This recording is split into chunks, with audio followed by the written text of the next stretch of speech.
35-এর অনুচ্ছেদের sub 5-এ 5-এ যেটা বলা আছে যে ইনহিউম্যান এবং ডিগ্রেডিং ট্রিটমেন্ট করা যাবে না।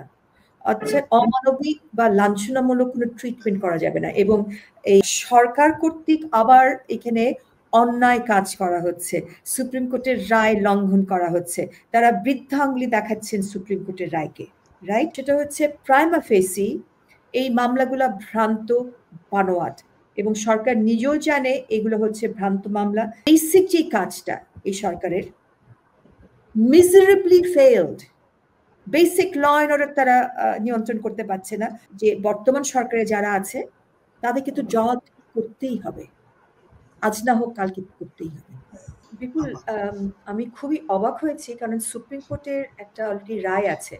যেই আগের যে মামলাটার কথা বললেন, এগুলো নিয়ে কিন্তু জনস্বার্থে মামলা হয়েছিল, এবং আদালতে ডান্ডাবেরি বা এরকম আপনার হাত করা নিয়ে অ্যাকিউজকে আনা যাবে না, এই মর্মে হাইকোর্টের রায় আছে। আমি খুবই অবাক হচ্ছি, যিনি বিচারক ছিলেন উনি কি এটা জানেন না বা এটা দেখেননি? কারণ এটা তো হাইকোর্টের এই রায়ের অবমাননা হয়ে গেছে। এবং 35-এর অনুচ্ছেদের সাব 5-এ 5-এ যেটা বলা আছে যে ইনহিউম্যান এবং ডিগ্রেডিং ট্রিটমেন্ট করা যাবে না। অর্থাৎ অমানবিক বা লাঞ্ছনামূলক কোনো ট্রিটমেন্ট করা যাবে না। এবং এই হাত করা, ডান্ডাবেরি যেগুলো প্রচলিত ছিল আমাদের দেশে, এটা উঠে গিয়েছিল এই সুপ্রিম কোর্টের জাজমেন্টের ফলে। এটা নতুন করে আবার ইন্ট্রোডিউস করা হচ্ছে, অর্থাৎ সরকার কর্তৃক আবার এখানে অন্যায় কাজ করা হচ্ছে, সুপ্রিম কোর্টের রায় লঙ্ঘন করা হচ্ছে। তারা বৃদ্ধাঙ্গুলি দেখাচ্ছেন সুপ্রিম কোর্টের রায়কে, রাইট? সো এই জায়গাটায় আমি বলবো যে বর্তমান সরকারের তো একটা জোরালো একটা লেসন নেওয়া উচিত ছিল, যে যখন কোনো সরকার অবৈধ কাজ করতে শুরু করে তাদের বৈধতা তারা কিন্তু আস্তে আস্তে হারিয়ে ফেলে। সো এই জায়গাটা ইজ ভেরি ইম্পর্টেন্ট। এবং দ্বিতীয়ত যেই আমি পয়েন্টটা বলতে চাচ্ছি সেটা হচ্ছে প্রাইমা ফেসি এই মামলাগুলা ভ্রান্ত, বানোয়াট, এবং সরকার নিজেও জানে এগুলো হচ্ছে ভ্রান্ত মামলা। যে জন্য সরকারের নিজের থেকে প্রজ্ঞাপন জারি করেছে দুটো, যে এখানে যাদের এরকম ভ্রান্ত মামলা আছে তাদেরকে অ্যারেস্ট করা হবে না। তার সত্ত্বেও এদেরকে অ্যারেস্ট করা হয়েছে। এবং অ্যাটর্নি জেনারেল অফিসের থেকেও একটা আপনার একটা নোটিশ জারি করা হয়েছে একই কথা বলে। এবং রিসেন্টলি আইন মন্ত্রণালয় থেকে বলা হয়েছে যাদের বিরুদ্ধে এরকম ভুয়া ভ্রান্ত মামলা আছে তারা যাতে অ্যাপ্লিকেশন করে। অ্যাপ্লিকেশন তারা কেন করবে? তারা হয়রানির শিকার হয়েছে। এবং আমি শুনছি যারা অ্যাপ্লিকেশন করছে তাদের সাথে এখানে আপনার বিভিন্নভাবে চাঁদাবাজি হচ্ছে মন্ত্রণালয় থেকে, যে টাকা দিয়ে তাদেরকে ছেড়ে দেওয়া হবে। এখন যে প্রশ্নটা হচ্ছে যে খুনের মামলা, হাউ অ্যাবসার্ড! সাংবাদিকদের হাতে কি বন্দুক থাকে? তাদের গুলি দিয়ে এটা কাকে তারা খুন করলো, কেমন করে খুন করলো? আর হুকুমের যদি আসামি হয়, সাংবাদিকরা কি পুলিশ আর্মিকে চালায়? পুলিশ কি সাংবাদিক হুকুম দিলে সেটা কি তারা বাস্তবায়ন করা কি সক্ষম? সো এটা তো হুকুমের আসামিও হতে পারে না। সো এখানে খুনের মামলা কেমন করে তাদের বিরুদ্ধে আসে? মানবাধিকার কর্মী, আইনজীবী, সিটিং জাজ, তাদের সকলের বিরুদ্ধে খুনের মামলা। এবং আজকে 7 মাস হয়ে গেল পুলিশ রিপোর্ট কেন আসছে না? এবং তাদেরকে আপনার জামিন না দিয়ে, এটা তো একটা prima facie, it is a spurious case, absolutely spurious case. Prima facie একটা ভ্রান্ত মামলা। আপনি দেখালেন একটু আগে যে অপরাধ করেছে, ঢাকা ইউনিভার্সিটির ঘটনা, তাকে জামিন দিয়ে দেওয়া হলো। আর যেখানে কোনো আপনার বেসিস নাই খুনের, তাদের বাসায় কি তারা কি বন্দুক রাখে? তাদের কি লাইসেন্স আছে? তাই কিভাবে কখন খুন করলো?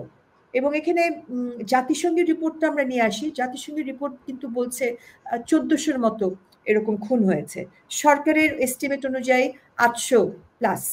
ঠিক আছে, তো বাকি 600 কোথায়? এবং এই খুনগুলা কারা করলো? জাতিসংঘের রিপোর্ট কিন্তু নতুন কিছু বলেনি, এই খুনগুলা হয়েছে আমরা সকলেই জানি। এবং তৎকালীন সরকারও একটা তদন্ত কমিশন গঠন করেছিল এটা তলিয়ে দেখার জন্য। কিন্তু জাতিসংঘের রিপোর্ট কিন্তু লায়াবিলিটি এস্টাবলিশ করেনি, অর্থাৎ কার গুলিতে কে মারা গেল। সেই লায়াবিলিটি এস্টাবলিশ করা প্রয়োজন, কারণ সেই লায়াবিলিটি এস্টাবলিশ না করেই এই 800 খুনের বিরুদ্ধে হাজার হাজার মামলা সরকার দিয়েছে উইদাউট এস্টাবলিশিং লায়াবিলিটি। এই জিনিসটা কিন্তু জাতিসংঘের রিপোর্টে নেই, যে লায়াবিলিটি এস্টাবলিশ না হওয়া সত্ত্বেও সরকার হেনতেনভাবে সবার বিরুদ্ধে খুনের মামলা দিয়ে বেড়াচ্ছে, কিন্তু আসল যারা অপরাধী, আসল যারা খুনি, তাদেরকে আড়াল করে দিচ্ছে। এই আপনার অগস্টের 15 থেকে শুরু করে আজ পর্যন্ত কতগুলো খুন হয়েছে, এবং ডেভিল হান্টের নামে যে অভিযান সরকার চালাচ্ছে, অর্থাৎ যারা প্রতিরোধ করছে চোর ডাকাত বদমাশদের, জঙ্গিদের, তাদেরকে তারা তখন অন্যায় আবদার করছে সরকারের কাছে গিয়ে, এই আপনার সমন্বয়করা, যেটা তারা প্রথম দিন থেকে করছে, যে পরীক্ষা ছাড়াই তারা উতরে যাবে, তাদেরকে পাশ করে দিতে হবে, একটার পর একটা অন্যায় আবদার। এবং তারা হামলা করতে গিয়েছিল, হামলা করতে গিয়ে যখন জনগণ প্রতিরোধ করেছে, তখন তারা অন্যায় আবদার করছে, আপনারা এদের আমাদেরকে যাতে প্রতিহত করতে না পারে, আমরা যখন চুরি চামারি করবো, right? It's absurd. Sarkar sponsored কিনা, সরকার এইডিং অ্যাবেটিং করছে কিনা, এটা অনেক একটা বড় প্রশ্ন, এবং এই প্রশ্ন আমাকে রাখতেই হচ্ছে একজন আপনার আইনজীবী হিসাবে, যেটা স্টেট স্পন্সার্ড কিনা। কারণ সরকার যখন অপরাধীর বিরুদ্ধে অবস্থান না নিয়ে তাদেরকে উস্কে দিচ্ছে, লেলিয়ে দিচ্ছে, এবং এই অপরাধীর প্রতিনিধিরা সরকারের ভেতরে উপদেষ্টাতে ছিল, এখনো হয়তো কয়েকজন আছে, তো এখানে স্টেট স্পন্সার্ড এই কাজগুলো হচ্ছে কিনা। আপনার তৌহিদি জঙ্গি যারা, তারা এখানে যে জঙ্গি যে কাজগুলো করছে, তাদেরকে সরকার আশকারা দিচ্ছে কিনা, লাই দিচ্ছে কিনা, প্রোটেকশন দিচ্ছে কিনা। তো এই জায়গাটা খুবই জরুরি। এবং এখানে আমি লাস্ট কথা যেটা বলবো, যে দেখেন, বিগত সরকারের যদি তারা যদি এখানে আপনার অন্যায় করে থাকে, তখন কিন্তু বর্তমান সরকার বলছে একটা রেভলিউশন হয়েছে, according to the present government.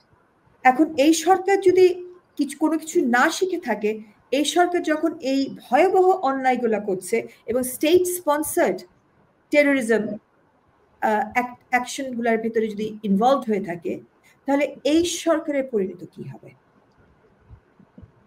This is a very important question. এবং এখানে আর্মি, আমাদের প্রেসিডেন্টের যে ক্ষমতা আছে 141 অনুচ্ছেদে সংবিধানে, একটা এমার্জেন্সি হওয়ার সম্ভাবনা তো আমি দেখছি এই সরকারকে উৎখাত করে, বিকজ যে বেসিক যে কাজটা এই সরকারের miserably failed, basic law and order তারা নিয়ন্ত্রণ করতে পারছে না, আশকারা দিচ্ছে সরকার কর্তৃক এই অপরাধগুলো হচ্ছে, সরকার কর্তৃক এই জন্য, কারণ সরকার এটাকে কোনো প্রিভেন্ট করছে না, কোনো অ্যাকশনে যাচ্ছে না। তাহলে তো আমার এই প্রশ্ন আসবে, এগুলো সরকার কর্তৃক কিনা। সো যখন এই ঘটনা হয়, তখন একটা এমার্জেন্সি হওয়ার সম্ভাবনা আমি দেখছি 141 অনুচ্ছেদে সংবিধানে একটা আপনার এমার্জেন্সি হওয়ার, এবং সেখানে হয়তো আমরা দেখব যে বর্তমান সরকারে যারা আছে তাদেরকে তো জবাব করতেই হবে, আজ না হোক কালকে করতেই হবে। আগামীকাল কিন্তু সূর্য আবার উঠবে। একটা প্রশ্ন করতেই চাই, এই যে রুনা বলছিলেন, আপনিও তুলছিলেন প্রসঙ্গটা, মানবাধিকার কর্মীরা একেবারেই কি গায়েব হয়ে গেলেন বাংলাদেশ থেকে? যে এত এত ঘটনার পরও এই যে নারীদের উপর আক্রমণ হচ্ছে দিনের পর দিন, প্রতিদিন বলতে গেলে এই ঘটনা ঘটছে, আমার সন্তান বাইরে থেকে নিরাপদে ফিরবে কিনা, এইটা একটা ভয় সবার মধ্যে কাজ করছে। শহরের যার সাথে আপনি কথা বলবেন, শহরের প্রত্যেকটা লোক বলবে ভয়ে ঘর থেকে বের হতে ইচ্ছা হয় না। এরকম মানুষের মানসিকতা তৈরি হয়ে গেছে, মানে এক ধরনের ট্রমার মধ্যে। এরপরে এই যে সাংবাদিকদের হ্যারাস করা, আমি বলছি না যে এই সাংবাদিকরা নির্দোষ, আমি দাবি করছি না যে এই সাংবাদিকরা অপরাধ করেননি, এদের বিরুদ্ধে যদি অভিযোগ থাকে সুনির্দিষ্ট, তার সুনির্দিষ্ট বিচার হোক, কিন্তু মানবাধিকার কর্মীরা একদম, আমি দাবি করছি তারা খুন করে নাই। না, খুনের কথা আমি বলছি না, আমি বলছি প্রাইমা ফেসি কোনো এভিডেন্স নাই, তারা অপরাধ করেছে কি করে নাই, অন্য অপরাধ তো প্রাসঙ্গিক না, এটা আমাদের সামনে নাই। এখানে আমরা কেন আকুতি মিনতি করছি সরকারের কাছে? এটা তো আকুতি মিনতির এখানে তো বিষয় না, এখানে তো করুণা অনুদান কেউ এখানে সিক করছে না। এখানে খুনের মামলা দেয়া হয়েছে, এটা একটা স্পিউরিয়াস কেস, একটা না। এখানে সাংবাদিকদের শাহরিয়ার কবির আছে, আমাদের মোজাম্মেল বাবু আছে, আমাদের আছে, এই দাম্পত্য আছে, এবং আমাদের বুদ্ধিজীবী সন্তান শমী কায়সার। শমী কায়সার জামিন হয়ে গেছে, নাকি? শমী কায়সার জামিন হয়েছে, জামিন হয়েছে, বাট কেস তো আছে, কেস আছে, রাইট, কেস আছে, স্পিউরিয়াস কেস। না, আমার প্রশ্নটা আপনার কাছে ছিল যে মানবাধিকার কর্মীরা কি গায়েব হয়ে গেলেন কিনা বাংলাদেশ থেকে? আমাদের শুধু মানবাধিকার কর্মী কেন, আমরা এরকম ভাবে টন্টিং করে কথা বলে তো সাংবাদিকরা গায়েব হয়ে গেছে কিনা বলতে পারি। তো সাংবাদিকরা তো নাই, সাংবাদিকতা তো নাই বাংলাদেশে, পত্রিকাগুলো তো পাবলিশ হচ্ছে, এই নিউজগুলো ক্যারি করছে না। সো এখন আমরা যেটা করি, এরকম না করে, একে অপরকে ব্লেম না করে, আমাদেরকে বলতে হবে যে সাংবাদিকরা কেন তাদের কাজ করতে পারছে না, মানবাধিকার কর্মীরা কেন তাদের কাজ করতে পারছে না, because everyone is under threat.